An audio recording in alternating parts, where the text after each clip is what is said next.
सर्ववेदांत सिद्धांतो गोचरम तम गोचरम महेशम सच्चिदानंदम सद्गुरुम प्रणतोस्म्यहम्। नमस्कार। मेरे YouTube channel doctor Gopal Krishna Joshi में आप सभी का हार्दिक अभिनंदन एवं स्वागत है। आज आप सभी के बीच लंबे समयांतराल के पश्चात आना हो रहा है और एक विशेष प्रसन्नता के साथ मैं आज आपके बीच में हूँ।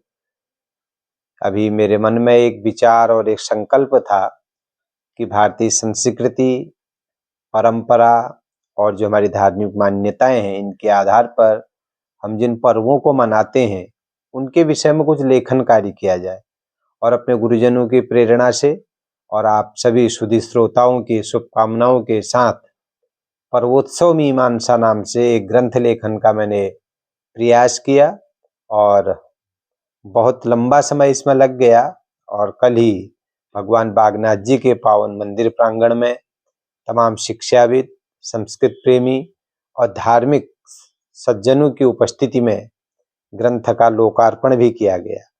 तो पर्वोत्सव मीमांसा जो ग्रंथ है, इसको लिखने का जो मूल प्रेरणा प्राप्त हुई, इसके विषय में यदि मैं कहूँ तो मैं संस्कृति, साहित्य और धार्मिक क्षेत्र से तो जुड़ा ही हुआ हूँ, साथ ही साथ शिक्षण कार्य भी करता हूँ।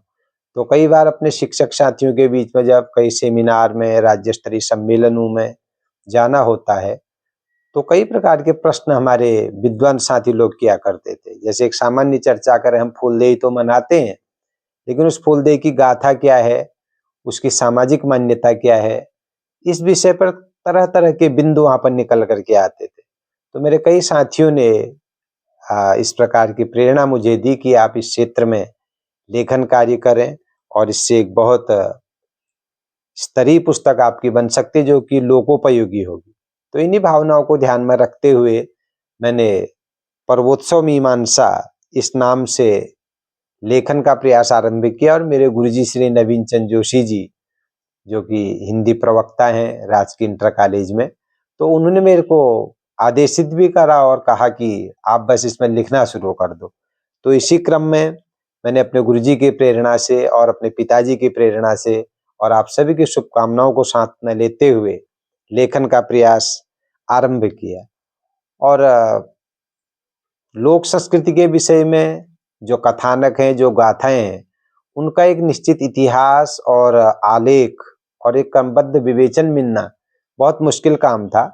उसके बाद भी कई लोक सांस्कृतिक ग्रंथों का अध्ययन करते हुए मैंने इनको संयोजित और संकलित करने का प्रयास किया।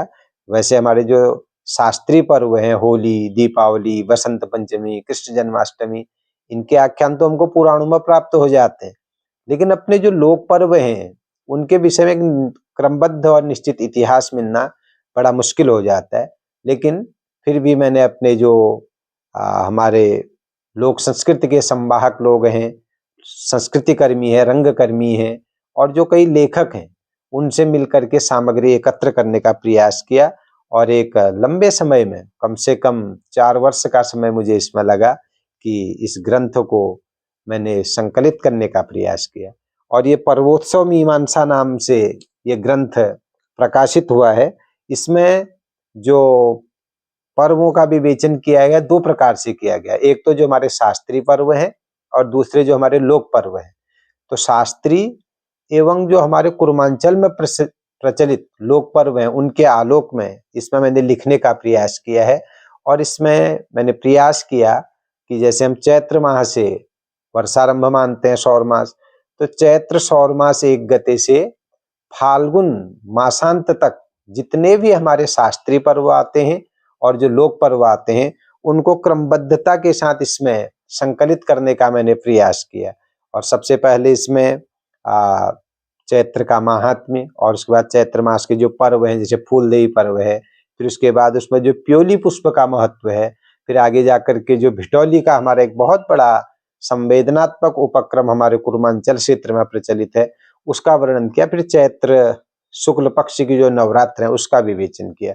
तो इस क्रम से चैत्र से फाल्गुन पर्यंत जितने भी हमारे लोक पर्व और शास्त्रीय पर्व हैं, उनको उद्धृत करने का मैंने इसमें प्रयास किया। तो प्रत्येक जो गाथा है या कथानक है उसका विवरण भी दिया है, साथ ही साथ उसका उद्धरण देने का भी प्रयास किया है कि किस ग्रंथ के आधार पर मैंने ये लिखा है। तो उसको एक शोधपरक दृष्टि से भी मैंने लिखने का प्रयास किया और हर एक प्रसंग के अंत में उसका सामाजिक, धार्मिक, राजनैतिक, वैज्ञानिक और आध्यात्मिक ये भी विमर्श करने का मैंने एक प्रयास किया है। इन्हीं भावनाओं को ध्यान में रख करके मैंने इस ग्रंथ का नाम जो है पर्वोत्सव मीमांसा भी रखा। कई प्रकार के नाम इसमें आ रहे थे, लेकिन मीमांसा शब्द स्वयं रहस्योद्घाटन का द्योतक है और गंभीर चिंतन का द्योतक है, इसलिए मीमांसा शब्द से इस ग्रंथ को मैंने पूरा करने का प्रयास किया है। और जब मैं अपने कथावाचन के क्षेत्र में मैं प्रवेश कर रहा था, तो उस समय स्वामी पुंडरीकाक्ष जी महाराज वेदांताचार्य जी के साथ कई बार मुझे रहने का अवसर मिला। तो वो हर एक कथा का आध्यात्मिक अर्थ करते थे और सामाजिक और आध्यात्मिक चिंतन पर उनका विशेष ध्यान रहता था और अपनी व्याख्याएं उनकी रहती थी। तो उनकी प्रेरणा से मैंने भी अपनी कथाओं में या किसी भी आख्यान पर जब मैं अपने विचार रखता हूँ, तो उसका आध्यात्मिक चिंतन करने का हमेशा प्रयास किया है। तो वहीं से महाराज जी से मुझे प्रेरणा मिली थी, इसलिए मैंने अपना समग्र ग्रंथ जो है परम श्रद्धेय ब्रह्मलीन स्वामी पुंडरीकाक्ष जी महाराज को एक ग्रंथ मैंने समर्पित किया है। अपने गुरुजनों की प्रेरणा से मैं इस ग्रंथ के लेखन में आगे बढ़ा। तो हमारे जब मैं संस्कृत विद्यालय में अध्ययन करता था, तो हमारे प्राचार्य डॉक्टर भुवन चंद्र त्रिपाठी जी, जो कि एक मूर्धन्य संस्कृत के विद्वान हैं, कर्मकांड के मर्मज्ञ हैं और बड़े सरल और सौम्य उनका स्वभाव है। तो गुरुजी से भी मैंने इसमें कई प्रकार से मार्गदर्शन प्राप्त किया और इस ग्रंथ के लेखन से पहले जो 3 विद्वानों का नाम मैं लेना चाहूंगा, परम श्रद्धेय डॉक्टर भुवन चंद्र त्रिपाठी जी, जिनको हम आचार्य जी कहते हैं। तो आचार्य जी का अभिमत भी मुझे प्राप्त हुआ, आशीर्वाद भी प्राप्त हुआ और अपनी लेखनी से, अपने कर कमलों से उन्होंने 2 शब्द लिख करके मेरे ग्रंथ के प्रवाह को आगे बढ़ाया। तो मैं अपने गुरुजी के प्रति भी बहुत ही कृतज्ञता ज्ञापित करता और उनको नमन करता हूँ। साथ ही साथ संस्कृत साहित्य के मूर्धन्य विद्वान और कई महाकाव्यों का जिन्होंने प्रणयन किया, लेखन किया है, चंपावत निवासी डॉक्टर कीर्ति वल्लभ सक्टा गुरु जी। सक्टा गुरु जी के साथ कई बार मेरा परिचय रहा और उन्होंने जब पर्वोत्सव मीमांसा को देखा, तो उन्होंने भी अपना शुभाशीर्वाद और शुभकामना अपनी लेखनी के माध्यम से इस ग्रंथ में मुझे प्रदान किया है। मैं उनके प्रति भी आभार व्यक्त करता हूँ। साथ ही साथ इस ग्रंथ में पर्वों का विवेचन तो है ही है और लिखने के क्रम में जब मैं आगे बढ़ा, तो कई जगह ज्योतिषीय आधार पर भी मैंने किस प्रकार से पर्वों को मनाते हैं, इसका विमर्श करने का प्रयास किया है। तो इस हेतु उत्तराखंड के मूर्धन्य ज्योतिष के विद्वान और तारा प्रसाद दिव्य पंचांग के संपादक परमादरणीय डॉक्टर रमेश चंद्र जोशी जी, उनके साथ मेरा संपर्क हुआ और उन्होंने भी पर्वोत्सव मीमांसा का अध्ययन करते हुए, उसको देख करके, अवलोकन करके अपना विचार, अपना अभिमत और अपनी शुभकामनाएं इस ग्रंथ के माध्यम से मुझे दी हैं और इन्हीं 3 विद्वानों के विशेष अभिमत के द्वारा मैं इस ग्रंथ के प्रकाशन के अंतिम सीमा तक पहुंचा और आज ग्रंथ छप करके प्रकाशित होकर के हमारे बीच में है। तो मैं इन 3 मूर्धन्य विद्वानों के चरणों में भी नमन करता हूं और आप सभी की शुभकामनाओं से इस ग्रंथ को आगे बढ़ाने का प्रयास कर रहा हूं और एक सूचना कहें या एक प्रकार का विमर्श कहें कि जो पर्वोत्सव मीमांसा है, ये कम से कम 300 पृष्ठ का एक ग्रंथ है और कल भगवान बागनाथ जी के चरणों में इसका लोकार्पण हुआ। कम से कम 100 लोग वहां पर उपस्थित थे, तमाम साहित्यकार थे।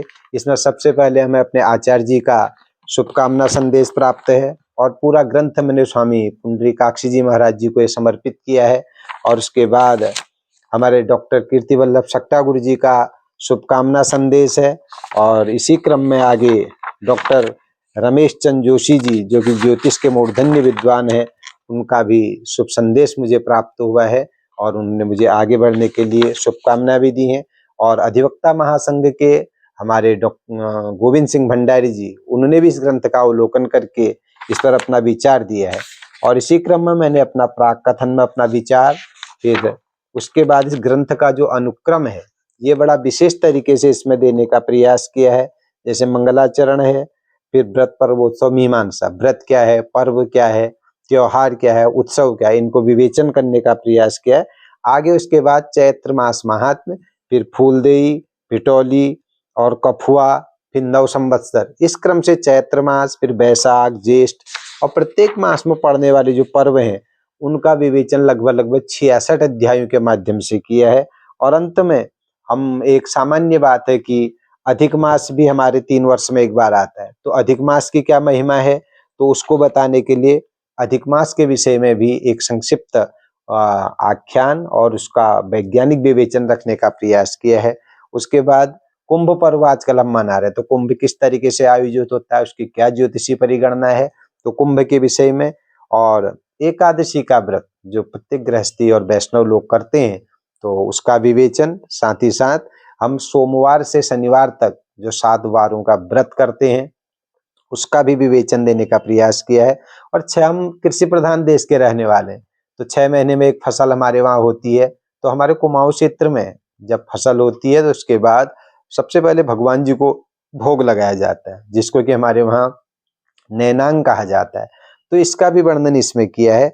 और अंत में पूरे हमारे शुभ कार्यों की जो परिणति है या उपसंहार है, भगवान सत्यनारायण के पूजन के माध्यम से होता है। तो अंत में सत्यनारायण की कथा का विवेचन करते हुए ग्रंथ को पूर्ण करने का प्रयास किया है। तो इन्हीं हमारी जो आने वाली पीढ़ी है उनको भी हमारी संस्कृति, हमारी परंपराएं और हमारे संस्कार और हमारी जो जीवन शैली है इसके विषय में जानकारी हो, इन भावनाओं को लेकर के ग्रंथ का प्रणयन किया गया है। और बहुत प्रयास किया है कई प्रकार के, जैसे जो गीता प्रेस की पुस्तकें हैं, व्रत पर्वोत्सव अंक, उसका मैंने इसमें सर्वाधिक उद्धरण लिया है। और साथ ही साथ प्रयागराज पंचांगम ज्योतिषी जानकारी के लिए उसका भी मैंने बहुत इसमें सहारा लिया है। साथ ही साथ जो हमारे प्रचलित अन्य पूजा पद्धतियां हैं, जैसे तारा प्रसाद दिव्य पंचांग है, इनका भी कई जगह उद्धरण मैंने लिया है।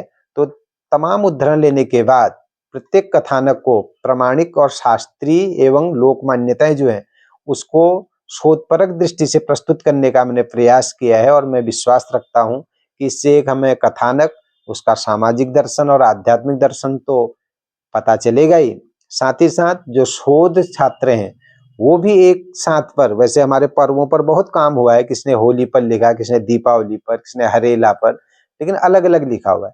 तो मैंने इसमें एक प्रयास किया है कि वर्ष भर में होने वाले जो पर्व हैं, त्योहार हैं, उत्सव हैं, उनको क्रमबद्धता के साथ चैत्र से फाल्गुन पर्यंत उनको व्यवस्थित ढंग से संकलित करने का इसमें प्रयास किया है। मैं समझता हूँ कि आने वाली पीढ़ी के लिए और जो हमारे नवयुवक हैं, नव पीढ़ी है, उसके लिए ग्रंथ एक दस्तावेज बन करके आगे आएगा और सब इसका लाभ उठाएंगे।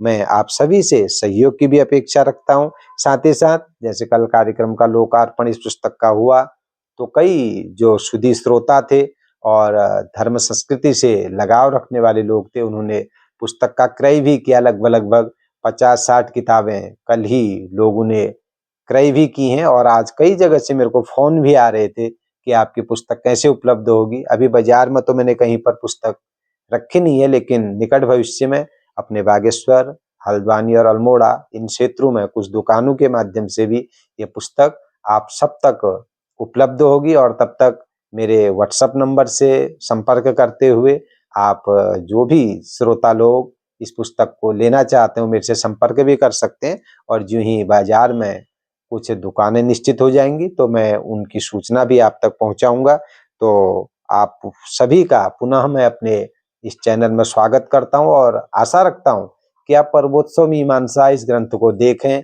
इसका अवलोकन करें और इसमें जो सुधार की और अपेक्षा है उसके लिए अवश्य आप मुझे सुझाव दें। त्रुटियां होना स्वाभाविक है, कई प्रकार की प्रकाशकीय त्रुटियां भी हो सकती हैं, आख्यानों में भी कई कोई त्रुटि शास्त्रीय विधि से मेरे द्वारा हो सकती है। तो उन गलतियों को मैं अगले संस्करण में कैसे सुधारूंगा उसका सुझाव देते हुए आप मेरा मार्गदर्शन करेंगे।